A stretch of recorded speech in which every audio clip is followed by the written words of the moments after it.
श्री शिवाय नमस्तु भयम।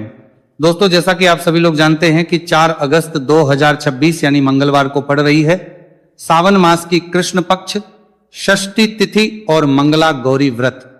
और दोस्तों, यह वह तिथि है जो सावन मास में पड़ने वाली सबसे बड़ी तिथि है, क्योंकि यह मंगलवार के दिन पड़ रही है और इसका बहुत ही बड़ा और विशेष महत्व होता है। पूज्य गुरु जी ने कहा है कि अगर कभी भी मौका लग जाए और सावन मास की मंगला गौरी व्रत मंगलवार को पड़ जाए तो आप लोगों को एक छुटकी काला तिल वाला उपाय तो अवश्य ही करना चाहिए। इन दोनों का संयोग बहुत ही कम आता है। इसी के साथ में गुरुजी ने अपनी शिव पुराण कथा में बताया है कि इस दिन आपको एक छुटकी काला तिल वाला उपाय तो आपको अवश्य ही करना चाहिए, क्योंकि ऐसा दिन पूरे साल में सिर्फ एक ही बार आता है। और दोस्तों, आप सभी लोग जानते हो कि मंगलवार मंगला गौरी व्रत का अगर सबसे बड़ा कोई उपाय है तो वह है एक छुटकी काला तिल वाला उपाय है। तो दोस्तों, मंगलवार मंगला गौरी व्रत के दिन आप लोगों को इस एक छुटकी काला तिल वाला उपाय को जरूर करना है। बहुत सारे लोग होंगे जिन लोगों ने इस उपाय को ना किया हो, मतलब पूरा साल निकल गया, उन्होंने किसी भी दिन इस छुटकी काला तिल वाला उपाय को ना किया हो। पर दोस्तों, आपके पास एक आखिरी मौका बचा हुआ है, जो कि 4 अगस्त मंगलवार मंगला गौरी व्रत के दिन है। इस दिन आप लोगों को इस वाले उपाय को जरूर कर लेना है। भले ही आपने पूरे महीने भर इस उपाय को ना किया हो, पर अगर आपने इस महीने के मंगलवार मंगला गौरी व्रत के दिन अगर इस वाले उपाय को कर लिया तो आपको इस उपाय को करने का वह फल मिलेगा जिसकी आपने कभी कल्पना भी नहीं करी होगी। इसीलिए आप लोग इस वाले उपाय को एक बार जरूर कर लेना है, ताकि आप लोगों के हाथ से ये मौका ना जा सके और आपको इस उपाय को करने का फल मिल सके। दोस्तों, यह उपाय पंडित जी ने अपनी अभी की ही श्री शिव महापुराण की कथा में बताया है। उपाय को आज हम आपको बहुत अच्छे से समझाने वाले हैं। इस वीडियो को देखने के बाद इस उपाय को समझने के लिए आपको कोई और वीडियो को देखने की जरूरत नहीं पड़ेगी। तो चलिए दोस्तों, उपाय को शुरू करते हैं। देखिए, ये इस सावन मास के मंगलवार मंगला गौरी व्रत के दिन ये इतना खास होता है, इतना महत्वपूर्ण होता है, देखा गया है। कभी कभी बड़े बड़े पूजा पाठ अनुष्ठान से जो मनोकामना पूर्ण नहीं होते, वो सावन मास की मंगलवार मंगला गौरी व्रत के दिन एक छोटे से उपाय करने से ही आपकी मनोकामना पूर्ण हो है। और बहुत सारे लोगों ने इस उपाय को किया भी है और उनको इस उपाय को करने का फल भी जरूर मिला है। अगर आप लोग भी इस उपाय को करना चाहते हैं तो आप इस उपाय को पहले अच्छे से समझ लेना, सुन लेना, उसके बाद करना। आपको इस उपाय का फल जरूर मिलेगा। और इस उपाय को कर लेने से आपके घर में चाहे किसी भी प्रकार की दुहक और समस्या क्यों ना चल रही हो, आपको उसका कारण भी नहीं पता है कि भाई ये समस्या किस कारण से चल रही है। उसका कुछ भी कारण हो सकता है, जैसे पितृदोष हो सकता है या किसी भी तरह का मंगल दोष भी हो सकता है। तो इस दिन आप लोगों को ये वाला उपाय कर लेना है। ये एक ऐसा उपाय है जिस उपाय को अगर किसी विशेष दिन पर किया जाए तो भाई उस विशेष दिन का जो है वह तो हमें मिलता ही मिलता है, पर हमने उस दिन पर इस उपाय को किया है तो हमें उससे भी बड़ा फल मिलता है और फल बहुत जल्दी मिलता है, क्योंकि आप इस उपाय को बहुत ही बड़े और विशेष दिन पर रहे हो। तो चलिए अब उपाय के बारे में बात करते हैं, लेकिन उससे पहले आप लोगों को यह जानना आवश्यक है कि आखिर ये उपाय किस समय करना है, किसको करना है और कैसे करना है। तो चलिए हम आगे आपको वीडियो में एक एक करके बता देते हैं। लेकिन उससे पहले अगर आप लोग हमारे चैनल पर पहली बार आए हैं या फिर मेरी आवाज आज पहली बार सुन रहे हैं तो हमारे चैनल को सब्सक्राइब जरूर कर लेना और इस वीडियो को लाइक करके कमेंट बॉक्स में श्री शिवाय नमस्तु भयम ओम नमः शिवाय जरूर टाइप कर देना। तो दोस्तों, इस एक छुटकी काला तिल वाला उपाय को हमें इस मंगलवार मंगला गौरी व्रत के दिन कैसे करना है, किसको करना है, किस समय करना है और कहां पर करना है, ये सारे सवालों के जवाब आपको इस वीडियो में मिल जाएंगे। और जो ये वीडियो देखेगा भाई, उसको एक छुटकी काला तिल वाला उपाय जरूर करना चाहिए, क्योंकि इस दिन काला तिल का भी बहुत ही बड़ा और विशेष महत्व होता है। और बात आ जाए एक छुटकी काला तिल वाला उपाय की, तो ये सोने पे सुहागा वाली बात हो जाती है और ये एक बहुत ही बड़ा उपाय हो जाता है इस मंगलवार मंगला गौरी व्रत का। तो अब दोस्तों, इस एक छुटकी काला तिल वाला उपाय को आखिर करना किसको है, सबसे पहले हम लोग वो बात जान लेते हैं। तो देखो, घर की जो बड़ी माताएं बहनें होती हैं, उन माताओं बहनों में से कोई भी एक बड़ी माता बहन इस वाले उपाय को कर सकती है। और दोस्तों, अगर आप तो अपने घर में से सभी सदस्यों को भी इस उपाय को करवा सकते हैं। अगर किसी व्यक्ति की खुद की कोई मनोकामना है, खुद की कोई दुख और परेशानी है जो कि वो अपने लिए ही करना चाहता है इस वाले उपाय को, तो वह खुद अपने लिए भी कर सकता है। बाकी अगर कोई घर में से ऐसा है जो कि अपने पूरे घर परिवार की सुख और शांति के लिए ये वाला उपाय करना चाहता है तो भाई वो भी कर सकता है, उसमें भी कोई दिक्कत वाली बात नहीं है। कहने का मतलब है कि इस उपाय को हर एक सदस्य भी कर सकता है और पूरे घर परिवार के सदस्य के लिए घर की बड़ी माताओं बहनों में से कोई एक माता बहन भी कर सकती है। माताएं बहनें अगर घर में उपस्थित ना हो या वो ये वाला उपाय ना कर पा रही हो तो फिर घर का कोई बड़ा सदस्य भी इस एक छुटकी काला तिल वाला उपाय को कर सकता है, चाहे फिर वह पुरुष ही क्यों ना हो, उसमें कोई भी दिक्कत वाली बात नहीं है। उसके बाद में दोस्तों जो अगला प्रश्न निकल आता है वो यह आता है इस उपाय को लेकर कि आखिर इस उपाय को हमें किस समय करना है, सुबह के समय करना है कि शाम के समय करना है। तो देखो इस वाले उपाय को आप लोग सुबह के समय भी कर सकते हो और शाम के समय प्रदोष काल में भी कर सकते हो। अब अगर आप पूछो कि भाई साहब सबसे उत्तम समय कौन सा रहेगा इस एक छुटकी काला तिल वाला उपाय को करने का, तो हम आपसे बस यही कहेंगे कि इस उपाय को आप सुबह के समय करेंगे तो ज्यादा बेहतर होगा। बाकी अगर प्रदोष काल शाम के समय भी करेंगे तो भी अच्छा होगा, उसमें कोई भी दिक्कत वाली बात नहीं है। तो अब दोस्तों जो अगली सबसे बड़ी और महत्वपूर्ण बात आती है वो ये आती है कि सुबह अगर हम उपाय को करेंगे तो हमें कितने बजे से लेकर कितने बजे तक के बीच में करना है, और शाम के समय प्रदोष काल में करेंगे तो हमें कितने बजे से लेकर कितने बजे के बीच में करना है। तो देखो सुबह जितनी जल्दी हो सके आप उपाय को करने की कोशिश करना कि अगर किसी कारणवश लेट भी हो जाओ, थोड़ी देर भी हो जाए तो 10 या 11 बजे तक भी आप उपाय कर लेना, पर 12 बजे से ज्यादा देरी ना हो, ठीक है, इस बात का ध्यान रखना। उसके बाद में दोस्तों अगर शाम के समय प्रदोष काल की बात करें, प्रदोष काल का जो समय है होता है वो शाम के 6 बजे से शुरू हो जाता है, मतलब शाम के 6 बजे से लेकर 7 बजे के बीच का जो समय होता है ये समय प्रदोष काल का समय होता है।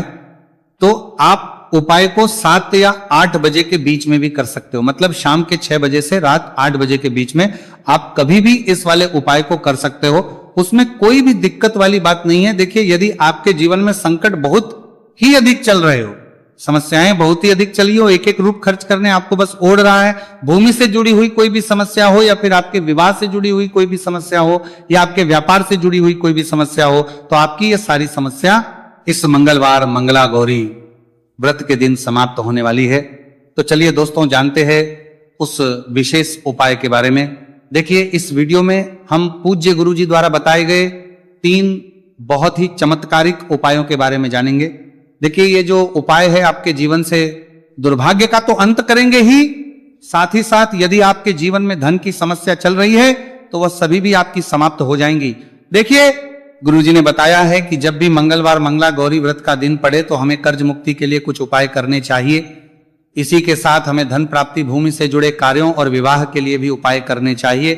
तो चलिए दोस्तों जानते हैं गुरुजी द्वारा बताए गए सबसे पहले उपाय के बारे में। देखिए यह उपाय विशेषकर उन लोगों को करना है जिनकी भूमि से जुड़ी कोई भी समस्या चल रही हो, यानी कि उनकी भी जमीन से जुड़ी हुई समस्या चल रही है, यानी कि जो लोग मकान खरीदना चाहते हैं या फिर उनका खेत से जुड़ा कोई भी केस चल रहा है, या फिर जिनके भी विवाह में विलंब हो रहा है, या फिर जिन भी लोगों के जीवन में कर्ज बहुत ही अधिक बढ़ने लगा है, कर्ज जो है वो चुका नहीं पा रहे हैं, तो गुरुजी ने कहा है कि ऐसे लोगों को यह उपाय करना चाहिए। देखिए इस उपाय के लिए आपको थोड़े से काले तिल ले लेने हैं। देख आपको मात्र एक चुटकी काले तिल ले लेने हैं, इसी के साथ में आपको थोड़ा सा शहद ले लेना है, फिर सबसे अंत में आपको एक लोटा शुद्ध जल ले लेना है। तांबे के पात्र के अंदर आपको अपने घर से शुद्ध जल ले लेना है और इन सभी सामग्रियों को आपको लेकर के पहुंच जाना है भगवान शिव के मंदिर में। देखिए पूज्य गुरुजी ने बताया है कि इस उपाय को आप सुबह से लेकर के शाम तक किसी भी समय में कर सकते हैं। देखिए मंदिर पहुंचने के आप जो काले तिल लेकर के गए थे उनमें आपको थोड़ा सा शहद लगा लेना है। देखिए आप जो शहद लेकर के आए हैं उस शहद में आपको ये काले तिल अच्छे से डुबो देना है और शहद से युक्त ये जो काले तिल हैं इन्हें आपको शिवलिंग पर अर्पित कर देने हैं, या फिर आपको शिवलिंग के चारों तरफ अच्छे से काले तिल का लेपन कर देना है।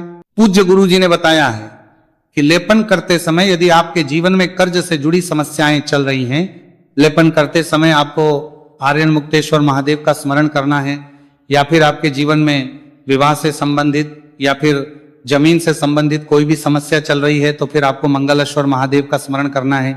इसके बाद जो आप जल लेकर के आए हैं उसे आपको धीरे धीरे शिवलिंग पर अर्पित कर देना है तथा आपको लगातार शिव महापुराण के मूल मंत्र श्री शिवाय नमस्तुभयम इस मंत्र का जाप करते रहना है। पूज्य गुरु जी ने बताया है कि सिर्फ एक मंगलवार मंगला गौरी व्रत यह उपाय करके देखना और आप स्वयं देखेंगे कि 2 से 3 महीने के अंदर आपके जीवन से जुड़ी हुई जो भी समस्याएं हैं, बस सभी समस्या बहुत ही जल्द महादेव की कृपा से दूर होने लगेगी। तो दोस्तों, इस प्रकार से आपको यह पहला उपाय ना है। अब हम जानते हैं दूसरे विशेष उपाय के बारे में। देखिए, इस उपाय के लिए आपको एक प्यारी सी बेलपत्र ले लेनी है, इसी के साथ में एक लोटा शुद्ध जल लेना है तांबे के पात्र के अंदर, और इसी के साथ में आपको थोड़ा सा शहद ले लेना है। देखिए, मंगलवार का दिन है और मंगलवार मंगला गौरी व्रत के दिन यदि हम शहद का उपाय करते हैं तो इससे महादेव हमसे बहुत ही अधिक प्रसन्न होकर के हमारी मनोकामना को परिपूर्ण करते हैं। देखिए दोस्तों, यदि आपको बेलपत्र नहीं मिल पाती है तो आप भगवान शिव के शिवलिंग पर जो बेलपत्र छड़ी हुई होती है उसे शुद्ध जल से धो करके उसका उपयोग कर सकते हैं। तो इन सभी सामग्रियों को आपको भगवान शिव के मंदिर में लेकर के पहुंच जाना है।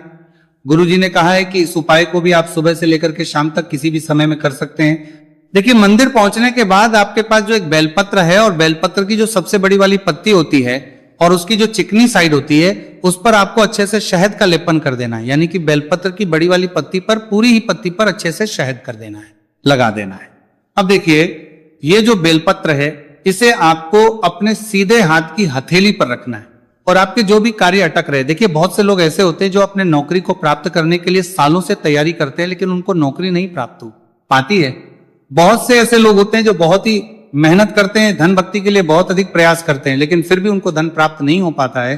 तो गुरुजी ने बताया है कि जब भी आपको अपने कार्यों में सफलता ना मिले तो फिर आपको मंगलवार के दिन इस उपाय को अवश्य करना चाहिए। देखिए, अब आपको जिस भी कार्य में सफलता प्राप्ति करनी है उस कार्य को सफल बनाने के लिए आपको महादेव से प्रार्थना कर लेनी है और फिर ये जो एक बेलपत्र है इसे आपको भगवान शिव के शिवलिंग पर अर्पित कर देनी है। देखिए, बेलपत्र की चिकनी साइड जिस पर आपने शहद लगाए हैं वो शिवलिंग से स्पर्श रहेगी और इसकी जो डंडी है वो आपको जलाधारी की ओर रखनी है। इस प्रकार से आपको यह बेलपत्र अर्पित कर देनी है। अब देखिए, आप जो एक लोटा जल लेकर के आए हैं उसे आपको भगवान शिव के शिवलिंग पर धीरे धीरे अर्पित कर देना है। श्री शिवाय नमस्तुभयम इस मंत्र का जाप करते हुए देखिए, जैसे ही यह जल शिवलिंग से होकर के जलाधारी की ओर बह करके आएगा तो इसे आपको थोड़ा सा अपने सीधे हाथ की हथेली में झेल लेना है। इस जल को आपको अपनी दोनों आंखों पर लगा लेना है और इस जल का थोड़ा सा छिड़काव आपको अपने शरीर पर कर लेना है।